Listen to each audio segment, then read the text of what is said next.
दोस्तों आज की इस वीडियो में हम बिहार एसआई की प्रैक्टिस बुक के बारे में देखेंगे और इसमें जो है टोटल बिहार दरोगा की 15 प्रैक्टिस सेट को इसमें दिया गया है और एक एक प्रैक्टिस सेट को कर हम पूरा प्रैक्टिस सेट को पूरा करेंगे। एक प्रैक्टिस सेट में टोटल है 100 क्वेश्चन दिया गया है और आज की इस वीडियो में हम जो है पहला प्रैक्टिस सेट को पूरा करेंगे जिसमें 100 क्वेश्चन होगा।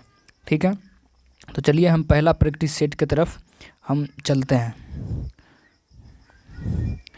पहला प्रैक्टिस सेट में जो है ये पहला नंबर क्वेश्चन जो इसमें दिया गया है, प्राग ऐतिहासिक काल के पहले युग को क्या कहा जाता है। प्राग ऐतिहासिक काल के पहले युग को क्या कहा जाता है, यानी पहला जो युग था उसको क्या कहा जाता है, तो वो है पूरा पाषाण काल कहा जाता है। पूरा पाषाण काल कहा जाता है प्राग ऐतिहासिक काल के पहले युग को।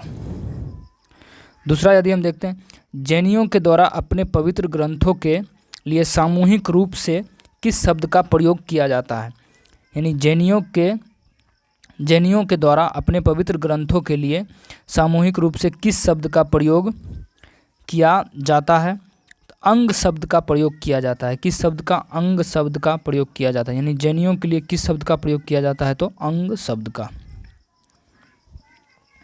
अब हम देखते हैं 3 नंबर क्वेश्चन, अशोक का जागौर शिलालेख किस राज्य में अवस्थित है। अशोक का जागौर शिलालेख जो है किस राज्य में अवस्थित है, तो ये जो है उड़ीसा में अवस्थित है। कहाँ में? ओडिशा में अवस्थित है। बादामी चालुक्यों के बादामी जाने से पहले उनकी राजधानी कहाँ थी। यानी बादामी चालुक्यों के बादामी जाने से पहले जो उनकी राजधानी थी वो कहाँ थी, तो वे जो थे ऐहोल थी। ऐहोल। बादामी चालुक्यों के बादामी जाने से पहले उनकी राजधानी कहाँ थी, तो ऐहोल उनकी जो राजधानी थी। ऐहोल क्या थी? ऐहोल। अब हम देखते हैं 5 नंबर क्वेश्चन की तरफ। चंगेज खान के अधीन मंगोलों ने किसके शासन काल में भारत पर आक्रमण किया था। यानी चंगेज खान के अधीन मंगोलों ने किसके शासन काल में भारत पर आक्रमण किया था, तो भारत पर जो है आक्रमण किया गया था इल्तुतमिश के शासनकाल में। इल्तुतमिश के शासनकाल में, यानी चंगेज खान के अधीन मंगोलों ने किसके शासनकाल में भारत पर आक्रमण किया था, तो इल्तुतमिश के शासनकाल में। 15वीं शताब्दी में डैश शहर के सबसे महत्वपूर्ण विवरणों में से एक का जिक्र अब्दुर्रज्जाक समरकंदी से प्राप्त होता है, तो इसका जो आंसर होगा वो क्या होगा, तो इसका जो सही उत्तर हो जाएगा वो होगा विजयनगर। विजयनगर। भारत में पुर्तगाली शासन को समाप्त करने वाले इंस्ट्रूमेंट ऑफ सरेंडर पर डैश का हस्ताक्षर किया गया था। किसका हस्ताक्षर? डैश का हस्ताक्षर किया गया था। तो इसका जो ऑप्शन क्या होगा ये देखिए और देखकर बताइए। तो इसका जो सही उत्तर हो जाएगा 19 दिसंबर 1961। 19 दिसंबर 1961। 19 दिसंबर 1961 हो जाएगा इसका सही उत्तर। वर्ष 1954 में भारत की पहली कपास मिल, वर्ष 1854 में भारत की पहली कपास मिल की स्थापना कताई मिल के रूप में डैश में की गई थी। यानी कहाँ में की गई थी, तो वो जो है बॉम्बे में किया गया था। बॉम्बे में किया गया था।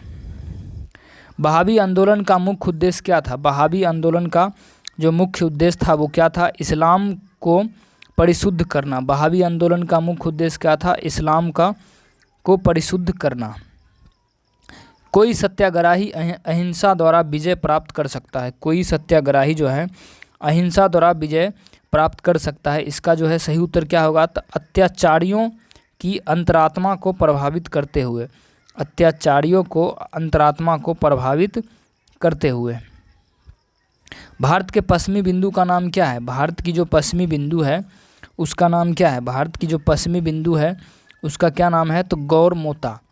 क्या है? गौर मोता। भारत की जो पश्चिमी बिंदु है उसका नाम है गौर मोता। निम्नलिखित में से किस पर्वत श्रृंखला को सर्वोच्च चोटियों में से एक महेंद्रगिरी चोटी है। यानी किस पर्वत श्रृंखला की सर्वोच्च चोटियों में से एक महेंद्रगिरी की चोटी है, तो वो है पूर्वी घाट। महेंद्रगिरी किस तरफ की है, तो पूर्वी घाट। गोवा राज्य का कुल क्षेत्रफल कितना है? गोवा राज्य का जो कुल क्षेत्रफल है वो कितना है? तो 3702 किलोमीटर स्क्वायर, 3702 किलोमीटर स्क्वायर, यानी गोवा राज्य का जो कुल क्षेत्रफल है वो कितना है? 3702 किलोमीटर। इनमें से कौन सी नदी पंजाब राज्य से होकर नहीं गुजरती? यानी पंजाब राज्य से होकर कौन सी नदी है जो नहीं गुजरती है? तो गंगा नदी। गंगा नदी पंजाब राज्य से होकर नहीं गुजरती, बाकी सतलज गुजरती है, झेलम गुजरती है और रावी गुजरती है, यानी गंगा नदी है जो पंजाब से होकर नहीं गुजरती। मेघालय किन पहाड़ियों पर मानसीराम स्थित है? मेघालय की किन पहाड़ियों पर मानसीराम स्थित है? मेघालय की किन पहाड़ियों पर मानसीराम स्थित है? यानी मेघालय की कौन सी ऐसी पहाड़ी है जिस पर मानसीराम स्थित है? तो वो जो खासी जो कि मेघालय में एक पर्वत का भी नाम है। ब्रह्मांड के अध्ययन को क्या कहा जाता है? ब्रह्मांड के अध्ययन को क्या कहा जाता है? एस्ट्रोलॉजी नो कॉस्मोलॉजी कहा जाता है। ब्रह्मांड के अध्ययन को क्या कहा जाता है? तो कॉस्मोलॉजी। वर्ष के किस दिन पृथ्वी अपसौर यानी एफेलियन नामक स्थिति में सूर्य से सर्वाधिक दूरी पर होता है? ठीक है, वर्ष के किस दिन पृथ्वी अपसौर एफेलियन नामक स्थिति में सूर्य से सर्वाधिक दूरी पर होता है? यानी सूर्य से सबसे अधिक दूरी पर कब होता है? तो ये होता है 4 जुलाई को। ठीक है, 4 जुलाई को होता है। पृथ्वी की पहाड़ी में मुख्य रूप से क्या है? पृथ्वी की पपड़ी में मुख्य रूप से जो है वो क्या है? पृथ्वी की पपड़ी में मुख्य रूप से क्या है? तो सिलिका है। क्या है? सिलिका।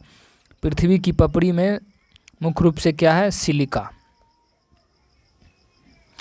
भारत सरकार अधिनियम 1919 को किस नाम से भी जाना जाता है? यानी भारत सरकार अधिनियम 1919 को और किस नाम से जाना जाता है? तो इसको जो है मॉन्टेग्यू चेम्सफोर्ड के नाम से भी जाना जाता है। भारत सरकार अधिनियम 1919 को मॉन्टेग्यू चेम्सफोर्ड के नाम से भी जाना जाता है।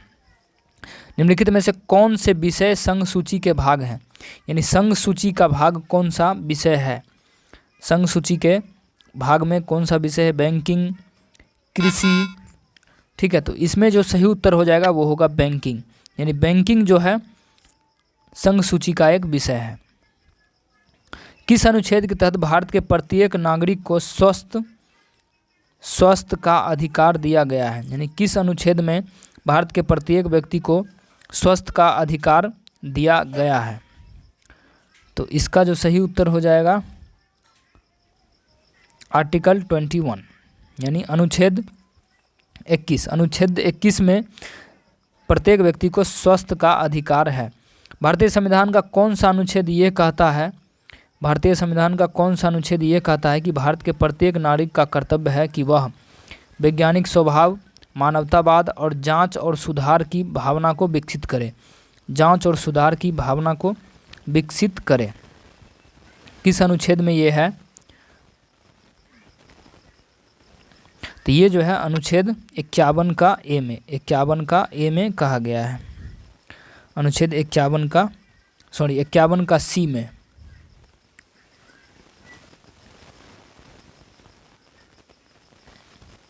अगला क्वेश्चन है निम्नलिखित में से, थोड़ा इसको छोटा कर लेते हैं, निम्नलिखित में से कौन भारत के राष्ट्रपति के चुनाव में भाग लेता है? निम्नलिखित में से कौन भारत के राष्ट्रपति के चुनाव में भाग लेता है? तो ये जो है संसद और राज्यों को विधानसभाओं के दोनों सदनों के निर्वाचित सदस्य। ये ठीक है, यानी पहला नंबर सही है। अगला क्वेश्चन है राज्यसभा के अध्यक्ष के रूप में निम्नलिखित में से किसका उल्लेख किया जाता है? यानी राज्यसभा के अध्यक्ष के रूप में निम्नलिखित में से किसका उल्लेख किया जाता है? तो ये जो है उपराष्ट्रपति, यानी राज्यसभा का जो अध्यक्ष होता है इसे उपराष्ट्रपति, राज्यसभा का अध्यक्ष उपराष्ट्रपति। निम्नलिखित में से लोकसभा की शक्ति कौन सी है? निम्नलिखित में से लोकसभा की शक्ति जो है वो कौन सी है? लोकसभा की जो शक्ति है वो कौन सी है? संविधान में संशोधन जो है कौन कर सकता है? तो ये जो है लोकसभा ही कर सकता है। लोकसभा में संसद के द्वारा किया जाता है। अब हम देखते हैं 26 नंबर क्वेश्चन। निम्नलिखित में से कौन द्विसदनात्मक विधायिका वाला प्रांत नहीं है? निम्नलिखित में से कौन द्विसदनात्मक विधायिका वाला प्रांत जो है वो नहीं है? तो ये जो है गुजरात।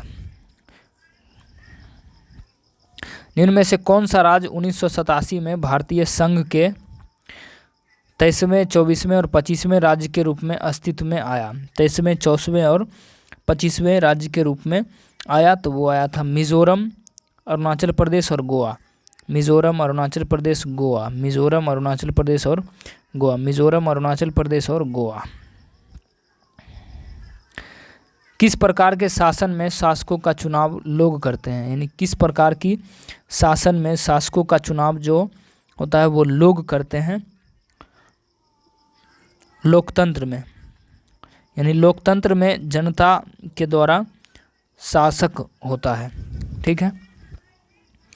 केंद्र राज्य संबंधों से संबंधित मुद्दों की जांच के लिए केंद्र सरकार ने किस आयोग की नियुक्ति किया था? केंद्र राज्य संबंधों में मुद्दों की जांच के लिए केंद्र सरकार ने किस आयोग की नियुक्ति की थी? किस आयोग की नियुक्ति की थी? तो ये जो है सरकारिया आयोग, सरकारिया आयोग की नियुक्ति किया था।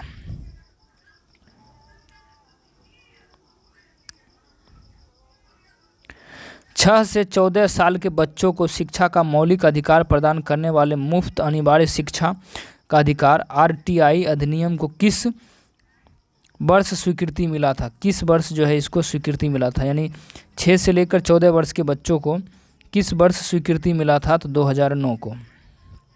2009 को 6 से 14 साल के बच्चों को शिक्षा का मौलिक अधिकार प्रदान करने वाले मुफ्त और अनिवार्य शिक्षा का अधिकार आरटीआई अधिनियम किस वर्ष स्वीकृति मिला था? तो ये मिला था 2009 में। भारतीय राजनीतिक पार्टी सीपीआई और एम का पूरा नाम क्या है? यानी सीपीआई-एम का पूरा नाम क्या है? तो कम्युनिस्ट पार्टी ऑफ इंडिया मार्क्सवादी। कम्युनिस्ट पार्टी ऑफ इंडिया मार्क्सवादी। निम्नलिखित में से चीन का राष्ट्रीय पक्षी क्या है? चीन के राष्ट्रीय पक्षी जो है वो कौन सा है? चीन का जो राष्ट्रीय पक्षी है वो कौन है? तो वो है लाल मुकुट वाला क्रेन। लाल मुकुट वाला क्रेन। लाल मुकुट वाला क्रेन जो है चीन का राष्ट्रीय पक्षी है। एडविन लुटियंस और हर्बर्ट बेकर दो आर्किटेक्ट हैं। एडविन लुटियन जिन्हें डैश शहर का डिज़ाइन तैयार करने का जो है श्रेय दिया जाता है, तो इनको जो है नई दिल्ली, एडविन लुटियन और हर्बर्ट बेकर को दिल्ली शहर का डिज़ाइन तैयार करने का श्रेय जो है दिया जाता है। पाकिस्तान के खिलाफ कारगिल युद्ध किस वर्ष हुआ था? पाकिस्तान के खिलाफ कारगिल युद्ध किस वर्ष शुरू हुआ था? यानी कारगिल का जो युद्ध हुआ था वो कब हुआ था? 1999 में हुआ था कारगिल का युद्ध। कारगिल युद्ध कब हुआ था? 1999 में। निम्न में से कौन सा कथन सी राजगोपालाचारी के बारे में सत्य नहीं है? यानी सी राजगोपाला के बारे में सत्य नहीं है। कौन सी बातें?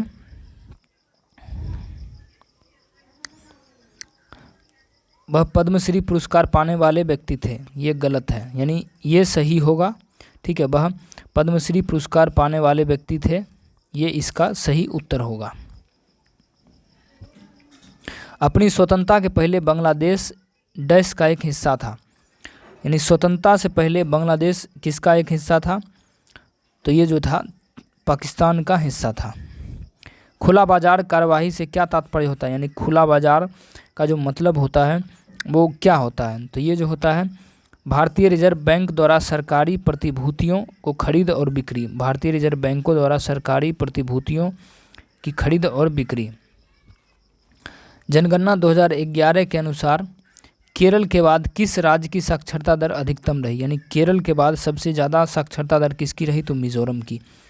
मिज़ोरम जनगणना 2011 के बाद किस राज्य की साक्षरता दर अधिकतम यानी ज़्यादा रही? तो वो थी मिज़ोरम की। भारत में राष्ट्रीय खाद्य सुरक्षा अधिनियम निम्न में से किस वर्ष?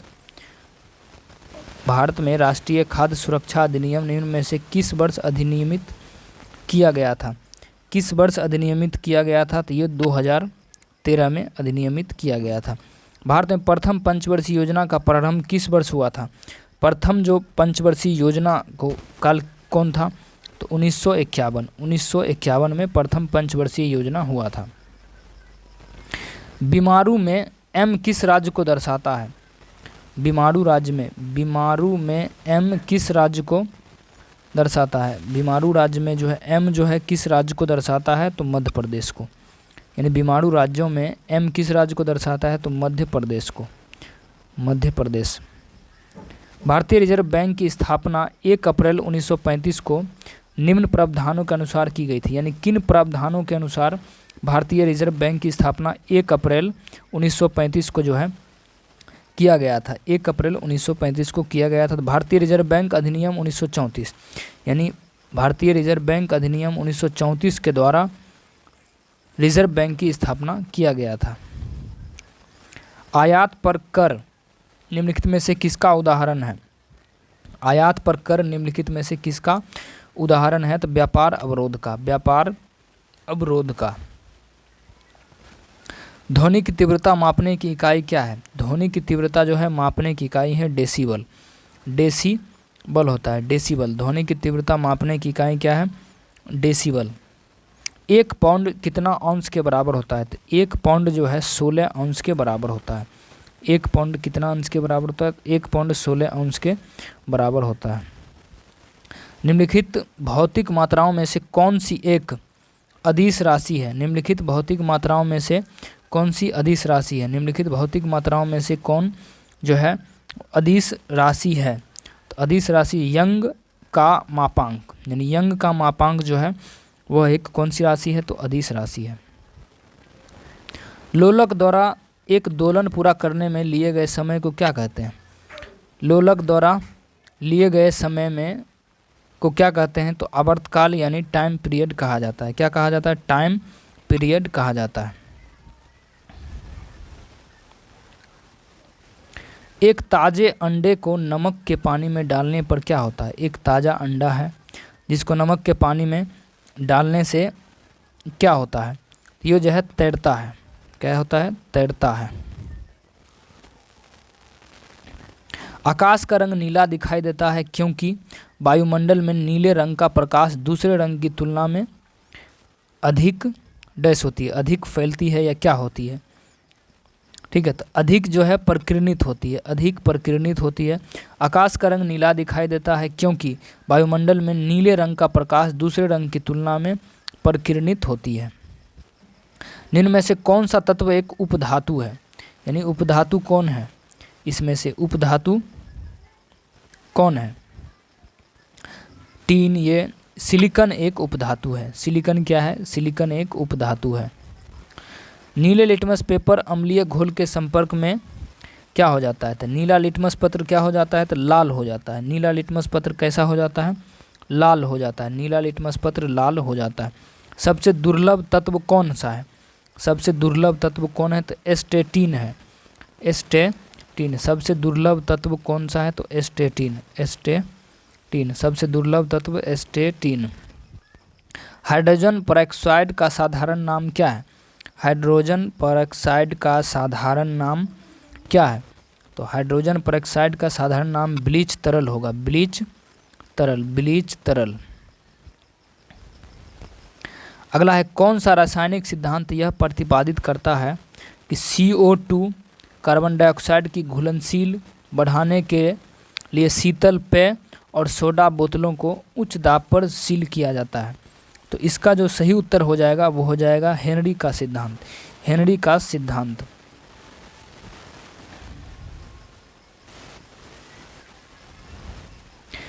निम्नलिखित में से कौन सा पदार्थ काले और सफ़ेद फोटोग्राफी में उपयोग किया जाता है? निम्नलिखित में से कौन सा पदार्थ है जो काले और सफ़ेद फोटोग्राफी में उपयोग किया जाता है? ये जो है सिल्वर ब्रोमाइड, यानी सिल्वर ब्रोमाइड जो है काले और सफ़ेद फोटोग्राफ में उपयोग किया जाता है, सिल्वर ब्रोमाइड। निम्नलिखित में कौन कार्बोलिक अम्ल के नाम से जाना जाता है? निम्नलिखित में कौन कार्बोलिक अम्ल के नाम से जाना जाता है? तो कार्बोलिक अम्ल के नाम से जाना जाता है फिनोल। कार्बोलिक अम्ल किसको कहा जाता है? तो फिनोल को जो है कार्बोलिक अम्ल कहा जाता है। मछलियों के वैज्ञानिक अध्ययन को क्या कहते हैं? मछलियों के वैज्ञानिक जो अध्ययन होता है उसको क्या कहा जाता है? इक्थियोलॉजी।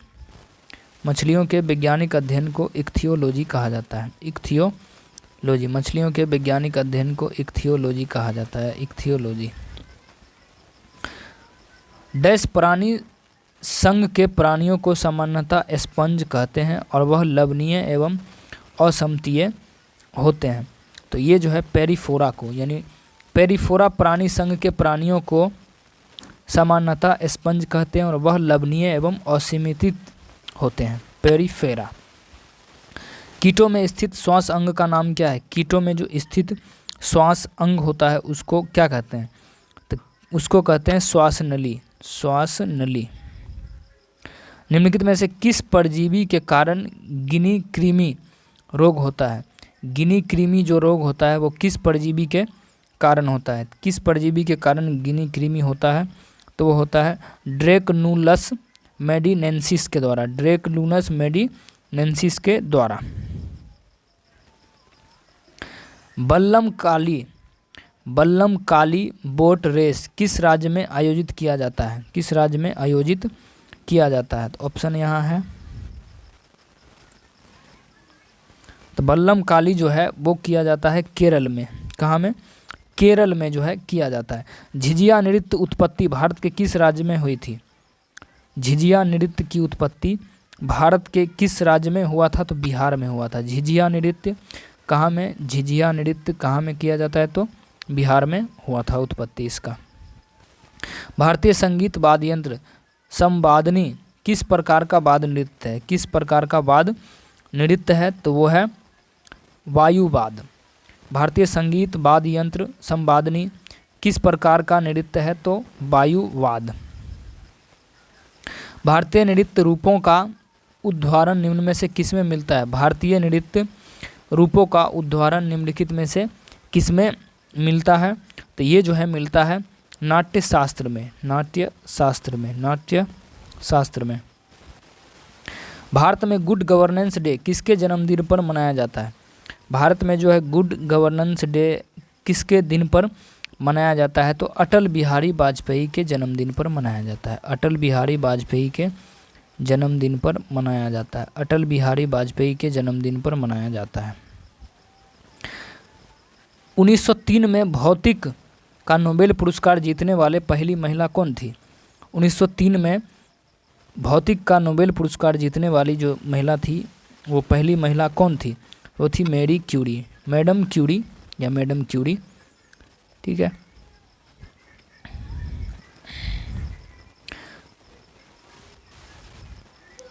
निम्नलिखित में से कौन सा देश विश्व व्यापार संगठन का सदस्य जो है वो नहीं है? यानी कौन सा देश है जो विश्व व्यापार संगठन का सदस्य नहीं है? तो ईरान जो है विश्व व्यापार संगठन का सदस्य नहीं है। बाकी इजराइल है, गुयाना है और नॉर्वे है। ईरान जो है नहीं है, यानी ईरान सही होगा। MBA का जो है पूर्ण रूप क्या है?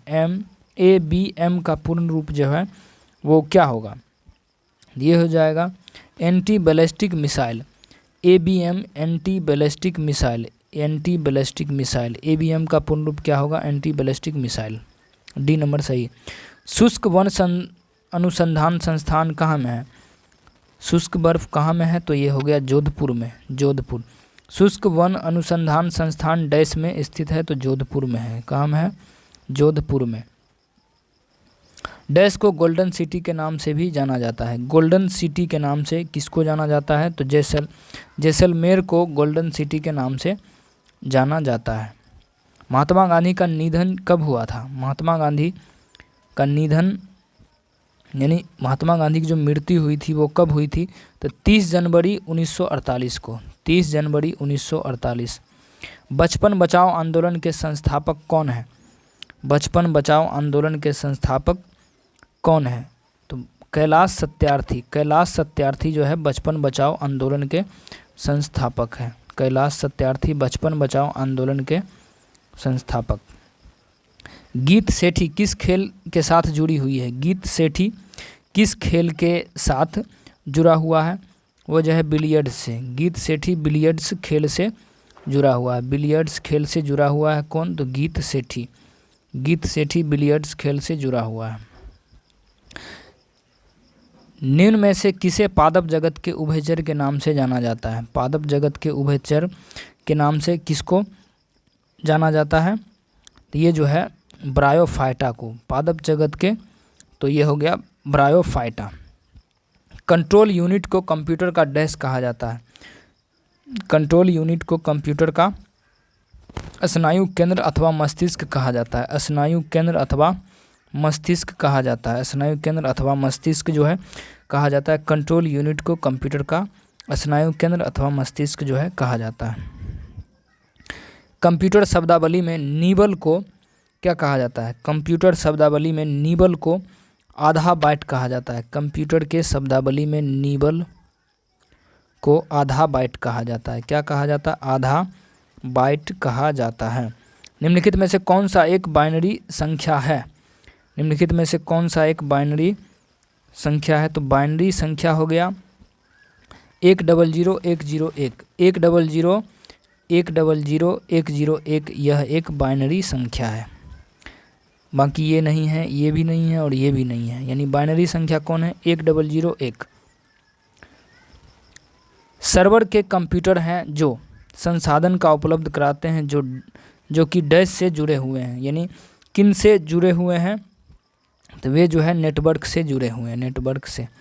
इकोलॉजी शब्द की रचना किसने की थी? इकोलॉजी शब्द की जो रचना किया था वो किनके द्वारा किया गया था? तो इकोलॉजी शब्द की जो रचना है वो अर्नेस्ट हैकल द्वारा किया गया था। अर्नेस्ट हैकल के द्वारा किया गया था। ग्रेट बैरियर रीफ कहाँ में स्थित है? तो ग्रेट बैरियर रीफ कहाँ में स्थित है? तो ये जो है प्रशांत महासागर यानी पैसिफिक ओशियन, प्रशांत महासागर में ग्रेट बैरियर रीफ स्थित है।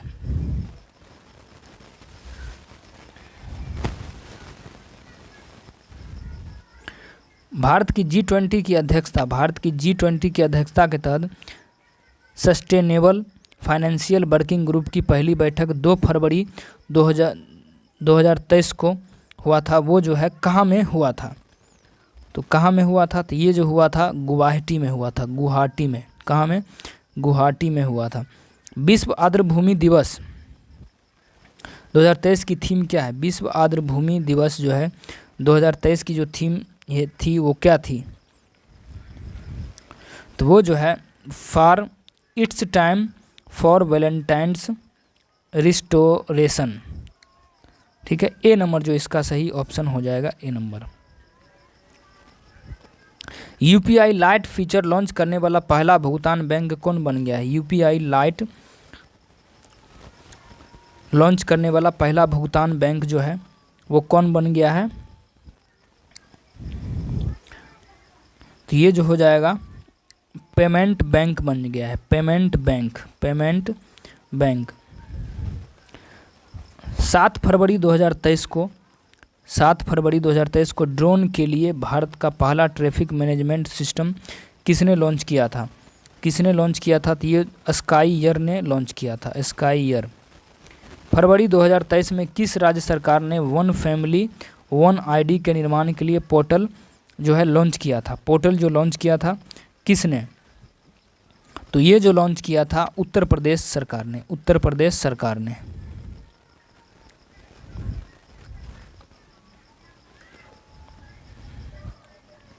फरवरी 2023 में केंद्रीय शिक्षा मंत्री ने बच्चों के लिए उनके मूलभूत वर्षों में शिक्षण और अध्यापन सामग्री का शुभारंभ किया। इसका नाम क्या है? इसका जो नाम था वो क्या है? यानी 86 नंबर के इसका सही उत्तर हो जाएगा जादुई पिटारा, जादुई पिटारा।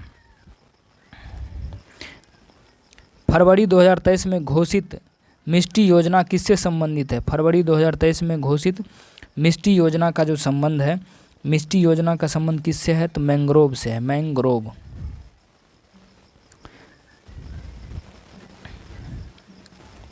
पीएम प्रणाम योजना की घोषणा, पीएम प्रणाम योजना की घोषणा 2023 में की गई। इसका उद्देश्य क्या है? यानी इसका जो उद्देश्य है वो क्या है? तो इसका जो उद्देश्य है वो है कृषि में रासायनिक उर्वरकों का प्रयोग को कम करना। कृषि में रासायनिक उर्वरकों के प्रयोग को कम करना। फरवरी 2023 में अंतर्राष्ट्रीय मातृभाषा पुरस्कार से किसने सम्मानित किया गया? फरवरी 2023 में अंतर्राष्ट्रीय मातृभाषा पुरस्कार से किसे सम्मानित किया गया था? तो इसमें सम्मानित किया गया था डॉक्टर महेंद्र सिंह मिश्रा को। डॉक्टर महेंद्र सिंह मिश्रा।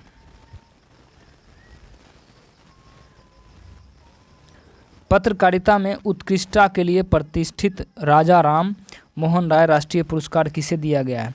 पत्रकारिता में उत्कृष्टता के लिए प्रतिष्ठित राजा राम मोहन राय राष्ट्रीय पुरस्कार जो है किनको दिया गया है? तो ये जो है A.B.K. प्रसाद को दिया गया है। A.B.K. प्रसाद को दिया गया है।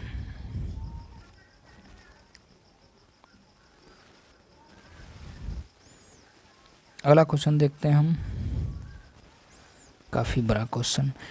उस समुच्चय का चयन कीजिए जिसमें संख्याएं आपस में, ये मैथ का है, ये रीजनिंग। सिर्फ इस वीडियो में हम जीएस को लेंगे, अगले में अगर हो सके तो हम मैथ्स का लेंगे। यानी आज की इस वीडियो में इसको हम कवर कर दिए। फिर से कल देखते हैं दूसरा सेट, ये था सेट प्रथम, कल देखते हैं सेट नंबर 2। ठीक है, तो फिर मिलते हैं अगले वीडियो में।